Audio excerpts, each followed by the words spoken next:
Boa noite a todos. Minha saudação aos irmãos encarnados e desencarnados. Sejam todos bem-vindos a esta casa de luz. Que nossos irmãos encontrem alívio e consolo para seus males físicos e espirituais. E para aqueles irmãos que aqui chegam pela primeira vez, encontrem o auxílio que necessitam. Aviso. Os estudos da doutrina espírita iniciam-se no dia 9 de março para jovens de 12 a 17 anos, iniciantes e todos os demais grupos de estudos, tarde às 13h30, noite às 19h30, sábado, dia 14 de março, às 16 horas. Informações com a Neuza, Giuli, Ana Jardim ou Juarez. Evangelização infantil. Tragam suas crianças, filhos, netos, sobrinhos. Vamos plantar a sementinha do cristianismo nas nossas criancinhas. Crianças de 7 a 12 anos. Início para 14 de março. Inscrições na sala das crianças. Pedimos sempre que desliguem seus celulares, para que não haja interferência. A equipe espiritual já se encontra neste salão, preparando os irmãos para receberem seus tratamentos. Pedimos a colaboração para a montagem das cestas básicas aos irmãos necessitados. Toda doação é bem-vinda e o lar agradece. Agora vamos ler um trechinho do Evangelho. Caiu para nós, não se pode servir a Deus e a Mamon. Desigualdade das riquezas. A desigualdade das riquezas é um desses problemas que inutilmente se procura resolver quando se leva em conta apenas a vida atual. A primeira questão que se apresenta é esta: por que todos os homens não são igualmente ricos?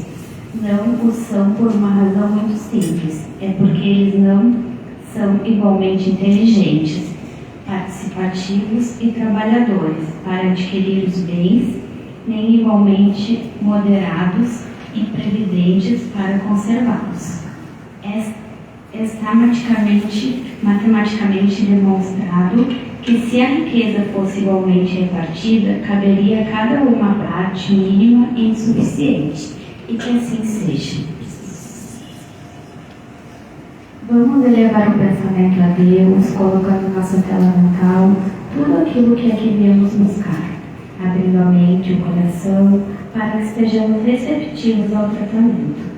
Convido a todos que me acompanhem mentalmente na harmonização que será feita neste momento. Nós te rogamos, Pai, de infinita bondade e justiça, as graças de Jesus Cristo, através de Bezerra de Menezes e suas legiões de companheiros, que eles nos assistam, Senhor, consolando os aflitos, curando aqueles que se tornem vencedores, confortando aqueles que tiverem suas provas e expiações a passar, esclarecendo aos que desejarem te conhecer e assistindo a todos quanto apela ao teu infinito amor.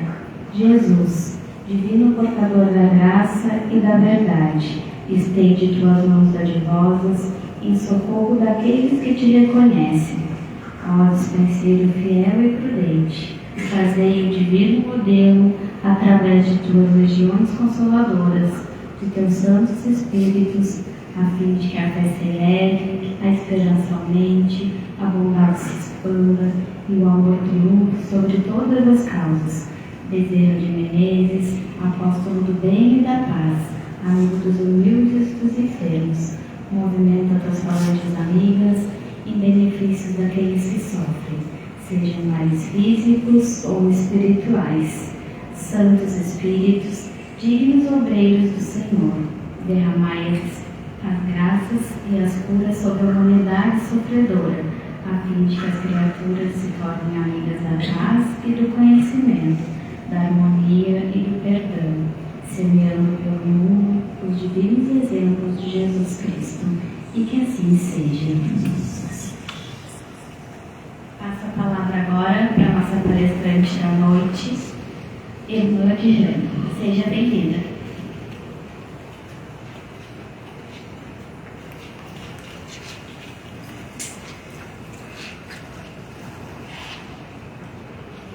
Às vezes, quem diz que as máquinas não dão problema, né? Mas tudo se resolve.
Eu faço aqui mesmo.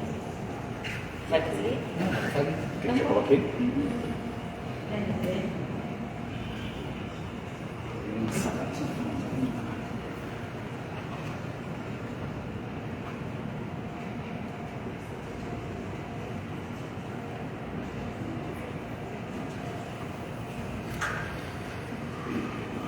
Quer ver?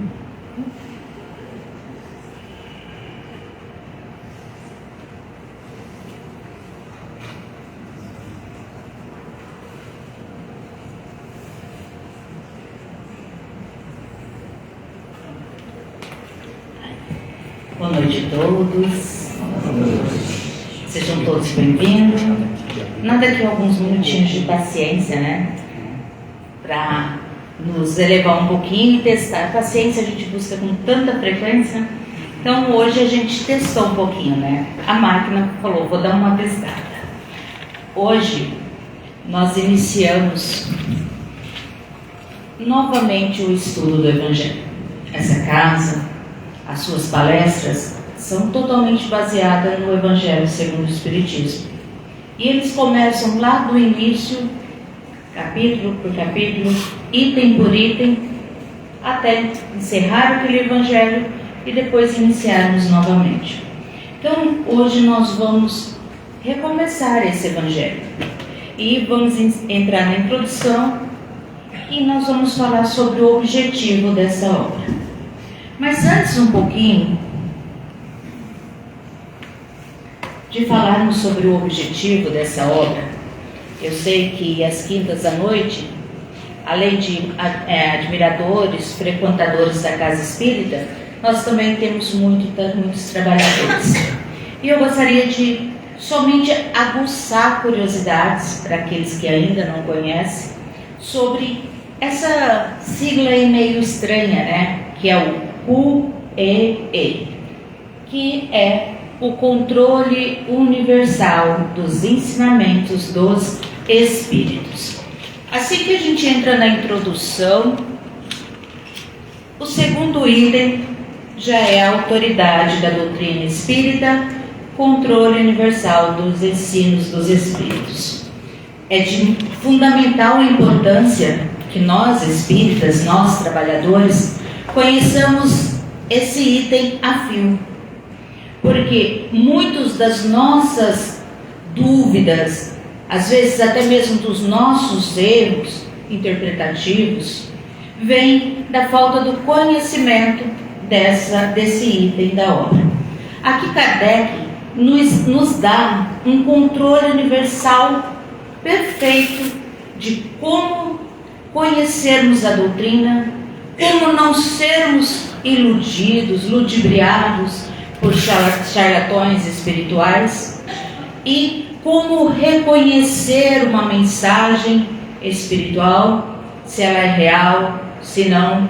Então, tudo que a gente precisa conhecermos para termos total desprendimento digamos assim, das mistificações e seguir aquilo que Kardec e os Espíritos nos ensinou, está, e é bem pequenininho, é uma folha e meia, e ali ele vai nos explicar tudinho. Não vou falar sobre isso, porque não é esse o tema, né? Mas eu deixo aí a curiosidade para chegarmos em casa, irmos lá no início do Evangelho, procurarmos essa parte aí e lermos com atenção, que muitas coisas que às vezes nos ficamos em dúvida na doutrina, ali a gente vai ter essas respostas. Então vamos voltar lá para o tema de hoje, que é o objetivo dessa obra.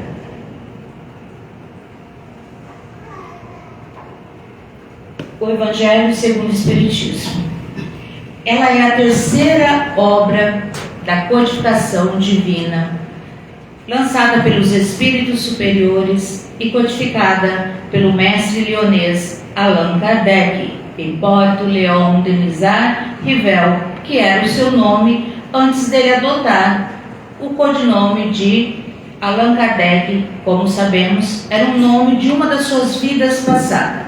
Mas enquanto ele ainda estava estudando para começar essa codificação, e o nome de batismo dele é Hipólito Léon Denisard Rivel. Essa obra ela foi publicada em 1964. Antes de iniciarmos essa obra que a gente conhece, que depois ela foi lá em 65 revista e relançada, o nome dela era Imitação do Evangelho segundo o Espiritismo. Após isso, já lá em 1865, surge a segunda edição do Evangelho segundo o Espiritismo, com o nome que aqui conhecemos como o Evangelho segundo o Espiritismo. E por quê? Porque muitas pessoas nos perguntam, às vezes isso surge até algumas dúvidas, mas o Espiritismo acredita em Deus? Mas o Espiritismo acredita em Jesus? O Espiritismo segue os preceitos espíritas kardecianos ou segue Deus e segue Jesus? Se segue Jesus, o seu Evangelho, por que então o livro de vocês é Evangelho segundo o Espiritismo? Nós sabemos que Jesus naquela época, ele falava por parábolas, porque muitas pessoas não compreendiam e não estavam aptas a compreender. Então as palavras às vezes eram muito rebuscadas, ou o teor que colocava ali, se você não tivesse uma condição de pegar a fundo o que eles estavam dizendo, era difícil de interpretar. Essa leitura mesmo que ela acabou de fazer do Evangelho aqui. Se a gente não tem esse livro onde os Espíritos explicam para Kardec, algumas vezes é muito complicado a gente entender que Jesus estava falando.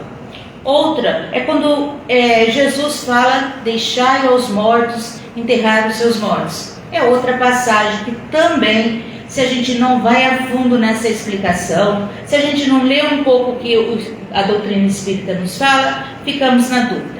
Então Kardec, ao estudar, porque essa obra chamada Doutrina Espírita, ela é uma ciência filosófica e religiosa, é um tripé. Então Kardec, ao começar a estudar isso, ao começar a estudar a Bíblia, começou a entender ali que muitas coisas não faziam sentido no Evangelho para as palavras, não o Evangelho sim, mas para as palavras, as frases que ali diziam, não faziam muito sentido aquilo, ou às vezes estava fora do contexto, e Kardec então resolve perguntar aos espíritos sobre aquilo. Então ele, como um grande mestre, porque Kardec, quando ainda como Hipólito Leão Denisard Rivel, teve vários livros publicados, é um grande pedagogo, é um grande professor de matemática. Para ter noção, o que nós estudamos hoje, a pedagogia de inicial infantil, foi através, iniciou lá com Pestalozzi e com Allan Kardec. Então Allan Kardec fez um estudo daquele evangelho, separou-se por temas, por partes, e resolveu, vamos usar esse termo, destrinchar de uma forma clara aquelas parábolas, aqueles versículos que às vezes não fazia sentido. Mas como Kardec poderia fazer isso? Porque naquela época não existia WhatsApp, não existia internet, não era fácil fazer um meet, uma reunião online com vários médios de vários lugares do planeta. Era muito complicado. Então, por isso, começando por aí, a gente já entende que essa obra não é uma obra humana, é uma obra dos espíritos. Porque Kardec, entendendo que era obra dos espíritos, ele precisava de provas concretas para poder assim elaborar. E essas provas, como elas foram feitas e tudo mais, é onde vocês vão encontrar lá no Coelho. Mas então o que acontecia? Kardec pegava, naquela leitura que ele estava fazendo, as dúvidas que ele tinha, ele ia lá, fazia aquela carta para ele mesmo, o estudo dele. E de repente, de várias partes do mundo, sem internet, sem Meet, sem celular, começavam a chegar cartas respondendo aquelas perguntas. Do nada, cartas que às vezes iriam demorar até quase um ano para chegar, Então começava a chegar aquelas cartas. E aí Kardec precisava de um método para que ele pudesse saber se aquelas cartas que chegavam, com as respostas que ele procurava, eram reais ou não. E com isso, ele lança o Controle Universal dos Ensinos dos Espíritos, que constava mais assim. Ele pegava a carta e quando aquela carta, vamos dar um exemplo. O Edgar, meu esposo, manda uma carta naquela época aqui do Brasil. Para essa carta ser considerada real, ser considerada uma carta mediúnica, que veio realmente dos espíritos, cartas com a mesma resposta que o Edgar enviou, precisavam vir de várias outras partes do mundo. E sim, as cartas vinham. Então ele juntava, fazia uma coletânea daquelas cartas que tinham a resposta igual e que pessoas não se conheciam, não tinha como ter trocado nenhum tipo de informação. E assim Kardec foi elaborando essa obra fundamental. Essa obra, ela é considerada o marco moral da doutrina espírita. E ela contém, a gente acha, quando a gente começa a estudar o Evangelho segundo o Espiritismo, a gente acha que aqui só existe passagens evangélicas aonde a gente começa a olhar, às vezes até como ainda aquelas nossas vivências, visões das nossas religiões passadas, dos conteúdos passados, e não analisamos a fundo o que essa obra traz. Ela, como eu disse inicialmente, é um marco moral, é um marco que nos conduz à nossa perfeição, à busca da nossa evolução, se a gente realmente prestar atenção. Antes, eu devia ter dito e esqueci, Kardec pega-se itens do Evangelho, ele não usa a parte da primeira parte da Bíblia, porque nós sabemos que não existe relato de quem escreveu realmente aquilo. Foi escrito pelo homem, apesar do Novo Testamento também ser, mas encontramos o pergaminho e assim comprova. Então Kardec pegava aqueles estudos e lançava à luz da resposta dos Espíritos. Nessa obra ela contém um índice de referências bíblicas. Então ali está Mateus capítulo 13, e aí Kardec coloca ali aquele versículo, e depois tem a explicação dos Espíritos abaixo. Lembrando que eu acabei de falar que essas respostas, elas vieram de Espíritos de vários cantos do mundo, onde Kardec fez aquela síntese e codificou o Evangelho. Também nós temos o prefácio, a introdução, que é o que nós estamos estudando agora, tá?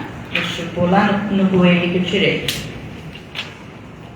E depois o corpo vem o coelho, que faz parte da introdução, e o corpo da obra com 28 capítulos. Essa obra, o Evangelho segundo o Espiritismo, ele possui de ensinamentos, de contextos espirituais, respostas dos Espíritos, 27 capítulos. O capítulo 28 é uma coletânea de preces essas também enviada pelos Espíritos para Kardec de várias partes do mundo, aonde quando tinha uma ou duas, três cartas parecidas, Kardec ali criava-se uma prece. Então, o último capítulo dessa prece, desse Evangelho, é um capítulo de preces. Às vezes a gente tem muita dificuldade de fazer uma prece por conta da gente mesmo, do nosso coração, do nosso pensamento. Muitas pessoas têm dificuldade. Fazer uma prece por quem já faleceu, fazer uma prece por uma criança que acaba de nascer, fazer uma prece por um inimigo. Às vezes a gente tem essa dificuldade de falar com Deus. Pensando nisso, os Espíritos nos trazem ali as preces para vários segmentos que a gente necessita.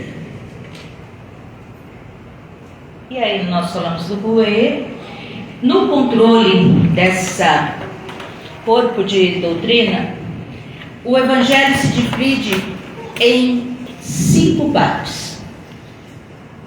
Os atos da vida do Cristo, os milagres, as predições, as palavras que foram tomadas pela Igreja e o ensino moral.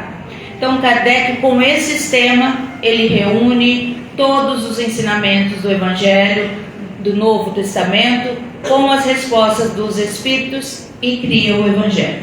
Se a primeira até a quarta existe uma dificuldade de compreensão de todas as religiões, se uma pensa de um jeito, outra pensa de outro, uma tem o seu código, seus dogmas, outro tem outros, o Espiritismo não tem nenhum, a não ser a reencarnação, esse 5 é impossível de ter divergência. Ele atende a toda e qualquer religião, até mesmo aqueles que não possuem religião, porque é o ensino moral, o ensino do Cristo, aquilo que Cristo nos ensina para conseguirmos estar nesse mundo sem ser do mundo, para passarmos pelas dores, pelas dificuldades, sem ser consumida por elas. Nos mostra a nossa conduta no nosso dia a dia, nesse mundo da qual nós fazemos parte. Então, ali, se durante as 4 primeiras partes que são divididas esse livro, cada um pode pensar de um jeito e interpretar de outro, a parte que é o ensino moral não tem diferença para nenhum de nós e para nenhuma religião, porque é o caminho seguro para nos tornarmos melhores. Mas para que a gente entenda pouquinha coisa só assim, porque é uma obra tão colossal, né? Necessita, eu e meu esposo e meu filho, nós demoramos 7 anos para ler essa obra, porque fazendo o estudo dela do Evangelho segundo o Espiritismo, o Evangelho no Lar. Demoramos 7 anos para estudá-la e reiniciamos. Então, vamos passar alguns trechinhos desse ensino moral deixado por Cristo, e esse não pode ser contestado por nenhuma religião. Aí está o que eu disse. Essa parte do Evangelho. O meu reino não é desse mundo. Para se preparar um lugar nesse reino, é preciso a abnegação, a humildade, a caridade, em toda a sua prática celeste, a benevolência para com todos. Não se vos pergunta o que fostes, que posição ocupastes, mas o bem que haveis feito, as lágrimas que enxugastes. Então, isso aqui resume esse ensino moral do Cristo. E esses ensinos, se a gente vai ler atentamente, todas as religiões pregam algum deles, quiçá todos eles. Porque não existe outra forma de nós alcançarmos a chamada evolução. Para nós espírita, a chamada é a transição planetária. Termos a oportunidade de viver em outros planos que não mais tem tantas dores, tantas dificuldades como nós vemos nesse planeta. Então, para que a gente possa adquirir esse caminho seguro, nós precisamos ser abnegados, sermos caridosos, benevolente, humilde, paciente. Foi como eu disse que nós já tivemos no início um teste de paciência, né? O computador resolveu não querer entrar e também deu um pouquinho de tempo, mas com paciência ele entrou. Então Jesus nos mostra o caminho seguro, né? Ele nos mostra, falando mais especificamente do Evangelho segundo o Espiritismo. Para quem ainda não conhece, a doutrina espírita tem um lema. E o lema da doutrina espírita é: fora da caridade não há salvação. Para nós só conseguiremos essa evolução, nós só conseguiremos esse melhoramento espiritual, nós só conseguiremos crescer aos olhos de Deus e de Jesus em agindo com caridade para com todos, fazendo ao próximo aquilo que gostaríamos que o próximo nos fizesse. Assim nós conseguimos, com o trabalho árduo da doutrina espírita, nos ensinando a cada dia sermos melhores, pois como o Evangelho mesmo nos fala, reconhece-se o verdadeiro espírita pelo esforço que faz na sua transformação moral. Ele nos mostra, claramente os espíritos nos deixam, que não tem como, em um passe de mágica, nos tornarmos bons, nos tornarmos evoluídos, não precisarmos mais passar pelas provas terrenas. Mas nós podemos, assim como o nosso Santo Agostinho, ao final de cada dia, quando a gente chega lá na nossa cama, que colocamos a nossa cabeça no travesseiro, apagamos a nossa luz, pensarmos como foi o meu dia, da hora que eu levantei até a hora que eu fui dormir. O que eu não fiz que eu poderia ter feito? Alguém que eu não ajudei, mas que eu poderia ter ajudado. Alguém que eu poderia visitar, fazer melhor, fazer diferente e mesmo assim não fiz. Mas também analisar o que eu fiz de não tão bom para o outro, as dores que eu causei no outro, as dificuldades que eu causei. Esse exame de consciência irá nos preparar um código perfeito para o dia seguinte, onde eu saberei em que passos, em que caminhos eu devo continuar agindo igual, quais os caminhos que eu devo melhorar e quais os caminhos que eu devo iniciar. Porque às vezes a gente nem começou os passos ainda, não é mesmo? Então, esse Evangelho é esse código moral. E aí, vamos lá no finalzinho, que é a coletânea de preces, que é também com o objetivo de vir em ajuda das pessoas que têm dificuldades para expressar suas ideias, porque existe as que não creem ter realmente orado, se seus pensamentos não forem formulados. Com o passar do tempo, nós entendemos que orar é entrar em conexão com Deus, é entrar em conexão com os bondosos espíritos, com a natureza. Então eu percebo que eu nem preciso ter palavras, aquela multidão de palavras. Às vezes, no silêncio do meu quarto, quando eu fecho meus olhos, que eu levo meu pensamento a Deus, que na minha tela mental vem a figura do Cristo amoroso, vem a figura do todo o bem que Ele praticou. Quando eu vejo uma imagem da natureza florida, de uma água, o pôr do sol, nosso pôr do sol do Guaíba, e que eu sinto que aquilo é a mão de Deus, naquele momento eu estou em prece, naquele momento eu estou em oração, ou seja, eu estou em conexão com Deus. Nós sabemos que tem pessoas que acham que isso ainda não é prece, que precisa, para ser uma prece, ter palavras. Alguns acham que é uma multiplicidade de palavras. Quanto mais falar, mais Jesus vai escutar, mais Deus vai atender. E a gente sabe que não é pelas palavras, e sim pelos nossos sentimentos. Mas algumas pessoas necessitam. Então lá nesse capítulo 28, ele é, olha, bem grandinho. E aqui vocês vão encontrar as preces para todas as coisas que necessita. Lembrando, orar é se conectar com Deus, com Jesus. Isso nós fazemos a qualquer hora do dia, em qualquer lugar. Que Deus, Jesus e os bondosos Espíritos o auxiliem e que nos levem aos nossos lares envolto em paz, luz e harmonia. Uma boa tarde a todos.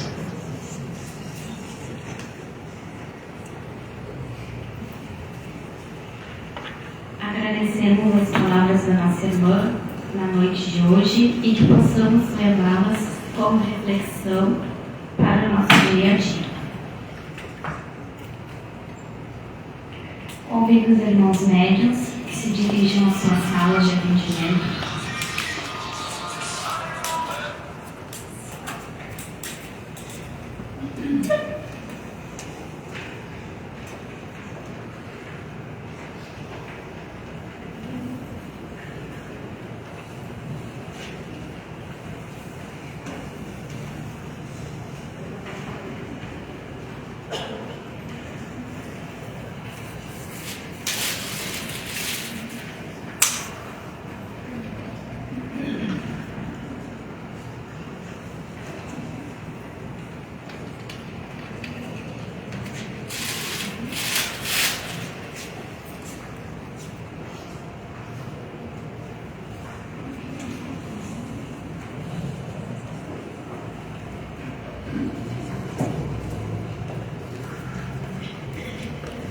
Peço aos irmãos que têm atendimento de desobsessão que se dirijam à sala de tratamento.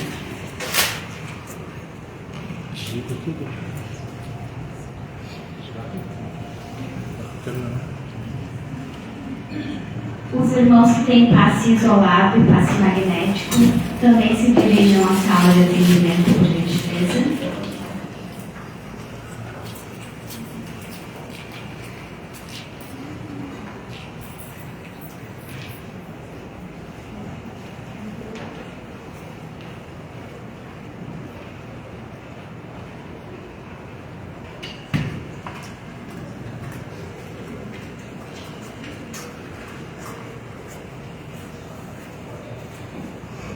Peço aos irmãos médiuns que se localizem no salão para que possamos aplicar o passe coletivo.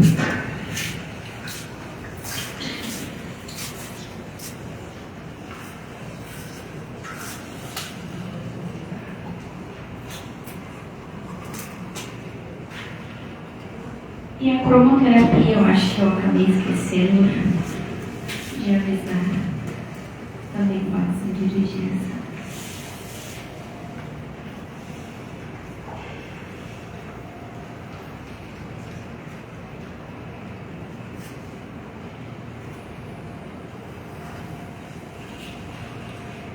Elevamos nosso pensamento em Deus, Jesus e a espiritualidade, colocando em nossa tela mental aqueles irmãos que não puderam chegar, amigos, familiares, necessitados, tanto encarnados quanto desencarnados, que possam estar recebendo na noite de hoje.